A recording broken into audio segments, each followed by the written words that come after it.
오늘 시장은 어제와는 정반대의 흐름이 나타났습니다. 그나마 시장을 떠받쳐주던 기술주의 모멘텀이 사라지면서 차익 실현 매물이 나오고 간밤 경기가 괜찮다는 지표들이 공개되면서 경기 순환주로의 순환매 장세가 펼쳐졌습니다. 또 이런 가운데 시장은 다시 트럼프 대통령의 발언에 휘둘리고 있는데요.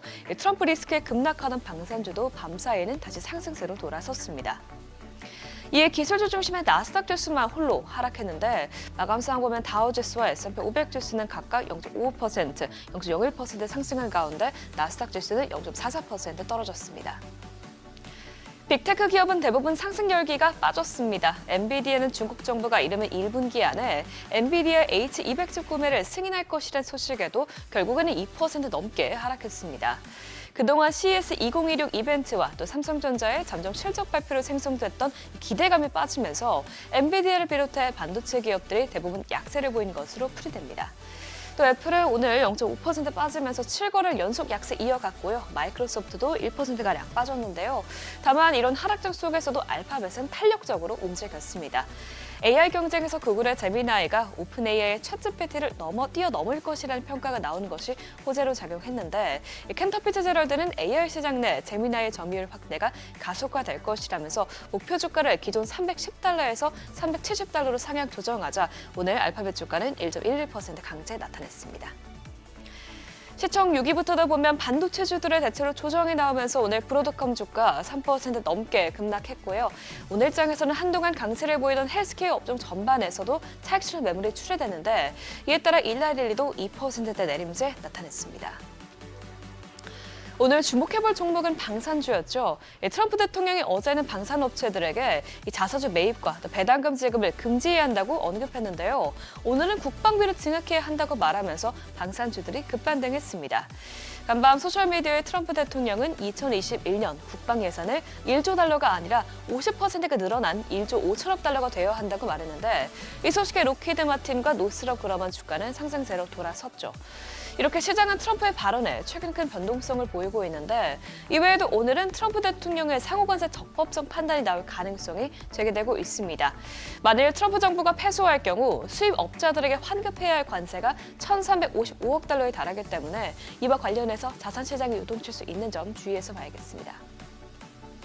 투자자들은 또 오늘 밤에 나올 고용보고서에도 촉각을 기울이고 있죠. 또 오늘 나온 고용지표들은 아직 노동시장 견조하다는 것을 보여줬는데요. 우선 신규 실업수당 청구 건수는 20만 8천 건으로 나오면서 시장 예상치를 밑돌았고요. 아직도 코로나 이후로 가장 낮은 수준을 이어가고 있는 것으로 나타났습니다. 또 2주 이상 실업수당을 신청하는 계속 실업수당 청구 건수는 전달보다 다시 5만 건 늘어나면서 기업들의 채용과 해고를 모두 줄이는 흐름을 보이고 있음을 시사했습니다. 이런 가운데 지난해 12월 미국 기업의 감원 계획은 큰 폭으로 떨어졌는데요. 챌린저 그레이앤드 크리스마스에서 발표한 감원 보고서를 보면 이 수치는 35,553명으로 나오면서 전달 대비해서 50% 급감했고요. 17개월 만에 최저치를 기록했습니다. 반면에 채용 계획은 크게 늘어났는데 12월에 기업들은 1,497건의 채용 계획을 발표하면서 2022년 12월 이후로 가장 높은 수치인 것으로 나타났습니다.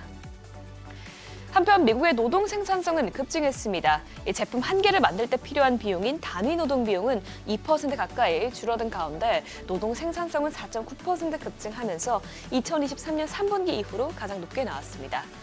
기업들이 인건비 등 근로자에게 지급하는 비용을 줄이고 있지만 최소 인력으로 더 높은 산출력을 내고 있다는 건데요. AI 발달로 자동화가 늘어나면서 전반적인 생산성이 향상되고 있는 것으로 분석됩니다. 이 생산성 향상은 임금 상승이 물가로 전이되는 압력을 제한하기 때문에 연준 입장에서는 안도할 만한 대목인데 다만 만일 고용시장이 경기 둔화가 아닌 AI로 침체되는 것이라면 과연 금리 인하가 노동시장을 살릴 수 있을지에 대한 본질적인 고민이 나올 수 있을 것으로 보입니다. 간밤에 나온 고용 지표들은 견조하게 나온 것처럼 이 월가에서는 이번 12월 고용 데이터가 예상보다 좋을 것이라고 관측하고 있습니다. 뱅크 오브 아메리카는 지난해 12월 신규 고용은 7만 건 증가하면서 11월보다 소폭 늘어나고 실업률은 4.6%에서 4.5%로 떨어지면서 고용시장 둔화세가 다소 약해질 것이라고 보고 있는데요. 이번 결과로 올해 연준이 금리 경로를 점칠 수 있을 만큼 주목해서 봐야겠습니다. 국채금리는 예상보다 강하게 나온 고용지표에 큰 폭으로 올랐습니다. 간밤 10년물 금리가 0.01%포인트, 2년물 금리가 0.01%포인트 뛰었습니다. 밤사이 특히 국제유가는 급등했습니다. 어제 미국이 러시아 국적의 유조선을 납포하면서 이 미러 갈등이 커질 수 있다는 우려가 나온 가운데 원자재 지수 리밸런싱이 시작되면서 그동안 하락했던 원유에 대한 기계적 매수 자금이 유입된 것으로 분석됩니다. 또 귀금속 시장도 지수 리밸런싱에 대한 경계감으로 장수반 크게 빠졌는데요. 다시 매수세가 들어오면서 소폭 상승으로 마감했습니다. 금선물 0.09% 오르면서 온스당 4,466달러에서 마감했습니다. 지금까지 굿모닝 마켓이었습니다.